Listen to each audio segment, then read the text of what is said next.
নমস্কার দর্শক বন্ধু, আমি শ্রী প্রদীপ ঠাকুর। আপনার হাতে যেটি আপনারা দেখতে পাচ্ছেন এটি কিন্তু একটি লঙ্কার গুঁড়ো। ভালো করে দেখুন, এটি হচ্ছে একটি লঙ্কার গুঁড়ো।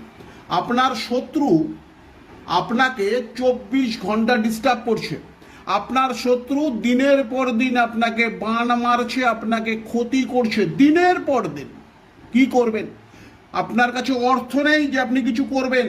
এই রকম একটিখানি লঙ্কার গুঁড়ো নিন এবং যে কোনো বট গাছের গোড়ায় চলে যান। যে বট গাছের গোড়ায় যাবেন সেই বট গাছটি দিয়ে যেন ঝুড়ি নামে, এইরকম কোনো বট গাছের গোড়ায় যান।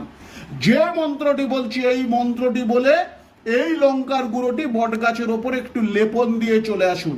তার শরীর জ্বলতে শুরু করবে। দর্শক বন্ধু, জাগ্রত একটি টোটকা ইউজ করুন, দেখবেন সেই শত্রু আপনার থেকে চিরকালীন দূরে চলে যাবে। ছোট্ট একটি টোটকা। কি করবেন?